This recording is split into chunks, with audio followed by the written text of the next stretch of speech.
Terima kasih atas kesempatannya. Selamat siang kepada para juri, teachers, serta rekan-rekan yang telah hadir di sesi kali ini. Izinkan kami dari kelompok 5 untuk mempresentasikan hasil final project kami. Final project kami bernama Nutrients, Nutritional and Activities Companion App. Seperti yang kita tahu, di dunia, khususnya Indonesia pun telah dilanda pandemi kurang lebih 2 tahun lamanya. Melansir infografis dari Kata Data, pandemi itu membuat kesadaran pola hidup masyarakat itu meningkat. Di sini juga disajikan data bahwa kebutuhan akan multivitamin serta bahan makanan dan makanan beku itu meningkat. Selain kebutuhan makanan, tren berolahraga pun ikut meningkat di masa pandemi ini. Di sini ditampilkan bahwa tren yang paling meningkat pesat adalah bersepeda. Kami dari kelompok 5 berusaha untuk menangkap momentum itu dan menyediakan satu buah solusi untuk membantu orang-orang supaya dapat mencapai pola hidup yang lebih baik. Solusi kami beri nama Nutrients, Your Nutritional Friends, yang merupakan web-based app yang dapat membantu pengguna mencapai pola hidup yang lebih baik. Di dalamnya terdapat fitur seperti Nutripal, Nutriko, dan Nutrinfo. Untuk penjelasan masing-masing fitur akan dijelaskan oleh rekan saya selanjutnya. Oke, terima kasih. Selanjutnya saya akan menjelaskan tentang salah satu fitur dari Nutrients, yaitu Nutripal. Nutripal adalah chatbot yang digunakan untuk konsultasi terkait dengan nutrisi oleh para user. Dimulai dari pembuatan dataset menggunakan file JSON yang berisi pattern yang perlu kita tentukan dan juga respon yang akan kita kembalikan kepada user atau penanya. Kemudian metode yang digunakan adalah RRR, LSTM, menggunakan bag of words sebagai salah satu metode paling sederhana dalam mengubah data teks menjadi vektor. Yang ketiga, ada tahapan pre-processing yang meliputi tokenizing dan juga lemmatizing. Dan yang terakhir adalah modeling menggunakan Keras Sequential API, di mana digunakan 3 layer dan juga melakukan proses training model dengan 200 IPO, didapatkan nilai akurasi kurang lebih 98% untuk model. Next. Berikut adalah hasil dan juga tampilan dari chatbot yang kami buat. Jadi chatbot ini bisa digunakan untuk berkonsultasi terkait dengan BMI, kemudian nutrisi, dan juga aktivitas yang diperlukan untuk menaikkan atau menurunkan berat badan. Untuk lebih jelasnya pada saat proses demo, kami akan menjelaskan tentang chatbot ini. Terima kasih. Thanks. Next. Oke, selanjutnya saya akan menjabarkan fitur lain dari Nutrients, yaitu Nutriko. Secara singkat, Nutriko dirancang untuk memberikan rekomendasi berupa makanan dan kegiatan berdasarkan profil dan kondisi user. Flowchart Nutriko kurang lebih seperti yang ditampilkan dalam slide. Pada tahap awal, user diharuskan untuk melakukan input seperti umur, gender, tinggi, berat, dan aktivitas. Sistem akan melakukan kalkulasi BMI dan BMR, yang kemudian dua indikator ini akan digunakan sistem untuk merekomendasikan makanan. Selain rekomendasi makanan, Nutriko juga dapat memberikan rekomendasi aktivitas, di mana rekomendasi ini didapatkan dari hasil prediksi pembakaran kalori menggunakan machine learning. Nah, untuk detail lebih lanjut mengenai machine learning akan dijelaskan oleh Kak Anita.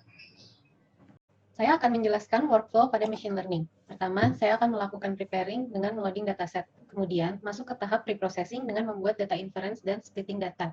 Saya melakukan split data dengan 80% pada train set dan 20% pada test set. Lalu, pada tahap modeling, saya menggunakan 4 model, yaitu linear regression, support vector regression, decision tree, dan random forest. Kemudian saya mengambil nilai performa model menggunakan mean absolute error dan R2 score dari masing-masing model. Bagian model evaluation, saya menggunakan grid search CV dari 2 model terbaik, yaitu linear regression dan random forest. Hasil akurasi dari mean score error pada linear regression adalah 18, sedangkan pada random forest 19, sangat kecil perbandingannya. Saya akan menggunakan model akhir yang diferensiasinya lebih kecil, yaitu model random forest. Dia memiliki diferensi sebesar min 0,07. Lalu untuk fitur selanjutnya akan saya serahkan kepada Mas Kamil. Oke, untuk fitur terakhir dari Nutrients adalah Nutrinfo. Nutrinfo adalah fitur di mana user dapat mencari satu info nutrisi dari sebuah makanan hanya melalui gambar. Teknologi yang digunakan di belakang fitur ini adalah image classification dari neural network. Nah, untuk membangun modelnya itu, saya menggunakan dataset yang ada di Kaggle yang bernama Food 101. Tapi saya hanya menggunakan 50 kelas dari 101 kelas. Di sini di bagian modeling, saya membuat dua buah model, yaitu my model atau model yang saya buat dari scratch, dan ada pre-train model. Yang saya gunakan adalah pre-train dari Densnet 201. Di sini saya tampilkan perbandingan performansi kedua buah model. Bisa dilihat kedua buah model masih mengalami overfitting. Tapi dari grafik, model yang saya buat itu memiliki performansi yang relatif lebih baik ketimbang pre-train model. Sayangnya, pada saat dilakukan di pengujian asli atau inference, ternyata pre-train model memiliki performansi yang lebih baik ketimbang model yang saya bikin. Oleh karena itu saya putuskan untuk menggunakan pre-train model sebagai dasar dari fitur ini. Dan selanjutnya kami akan mempresentasikan Nutrients dan beserta fitur-fiturnya secara lengkap. Baiklah, saya akan mendemonstrasikan fitur pertama dari Nutrients, yaitu Nutripal, yang berupa chatbot. Jadi, user bisa menginput atau memasukkan pertanyaan, sehingga respon akan didapatkan dari chatbot ini. User bisa memberikan pertanyaan terkait dengan BMI, pola hidup sehat, pola cara penurunan berat badan, olahraga sehari-hari, jumlah air yang harus diminum, dan hal-hal yang lainnya.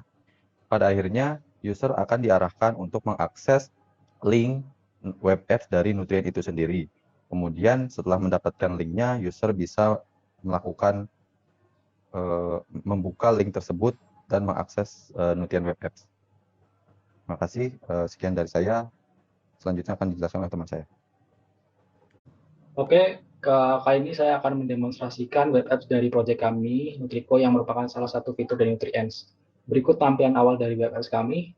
Seperti Anda lihat, ada beberapa form yang wajib Anda isi. Mungkin untuk menyingkat waktu, langsung kita coba isi data berikut. Let's say Anda seorang laki-laki dengan umur 25, tinggi badan mungkin 170 cm, kemudian berat badan 50 kilo, dan aktivitas Anda termasuk menengah. Oke, langsung kita dapat informasi. Nah, ternyata sistem mendeteksi bahwa Anda kurang berat badan. Nah, karena Anda didiagnosa kurang berat badan, maka sistem akan merekomendasikan Anda untuk menaikkan berat badan. Nah, untuk menaikkan berat badan dengan target tertentu, Anda bisa membuat plan dengan mengisi form berikut. Misal Anda ingin naik sekilo dalam seminggu. Nah, maka sistem akan melakukan kalkulasi jumlah kalori makanan yang harus Anda konsumsi perharinya agar dapat mencapai target tersebut. Nah, selain itu, berdasarkan detail kalori tersebut dan rencana yang Anda buat, sistem juga akan memunculkan beberapa rekomendasi makanan yang jumlah kalorinya berkesesuaian dengan target yang ingin Anda capai. Berikut beberapa makanan yang direkomendasikan mulai dari main course, dessert, dan side dish. Selain rekomendasi berupa makanan, sistem juga dapat merekomendasikan alternatif kegiatan atau aktivitas yang menunjang diet Anda yang berkesesuaian dengan kemampuan fisik Anda.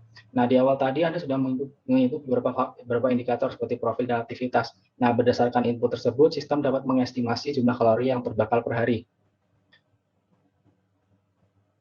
Nah, informasi kalori ini kemudian akan dicocokkan dengan dataset sistem sehingga sistem akan menampilkan beberapa rekomendasi aktivitas atau kegiatan yang berkesesuaian dengan pembakaran kalori harian Anda. Nah, selain itu, website kami juga memiliki fitur tambahan di mana Anda dapat dengan bebas melakukan kustomisasi makanan yang kemudian dari makanan yang Anda kustomisasi tersebut dapat ditinjau jumlah nutrisi dari makanan yang Anda pilih. Nah, secara default mungkin kustomisasi ini akan menampilkan makanan-makanan yang menjadi top rekomendasi untuk Anda. Namun tidak menutup kemungkinan Anda bisa menyusun makanan Anda sendiri dan memantau nutrisinya. Mungkin untuk demonstrasi website Nutriko dari saya itu saja. Mungkin fitur selanjutnya akan dijelaskan oleh Mas Kami. Thank you. Baik, saya akan mendemonstrasikan fitur terakhir yaitu Nutrinfo, di mana user di sini dapat mencari informasi nutrisi makanan hanya melalui gambar. Di sini user dapat memasukkan satu buah gambar. Saya beri contoh gambar burger. Kemudian gambar tersebut akan diupload terlebih dahulu. Mari kita tunggu sebentar.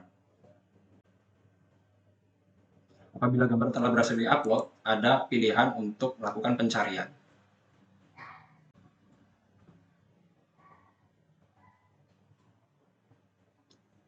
Nah, di sini ternyata sistem kami berhasil mengidentifikasi makanan gambar tersebut sebagai makanan hamburger.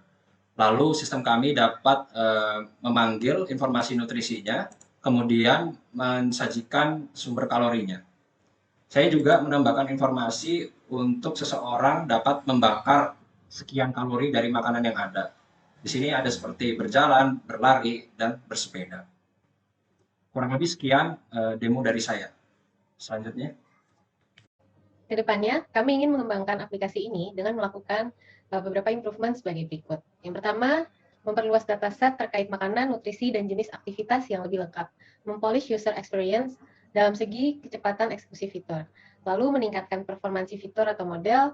Dan terakhir, menyediakan aplikasi dalam versi mobile apps. Selain improvement tadi, kami mempunyai ide untuk menambahkan feature, yaitu auto calories estimator dengan menggunakan teknologi object detection. Sekian presentasi dari kami, tim Nutriens. Terima kasih atas perhatiannya. Selamat siang.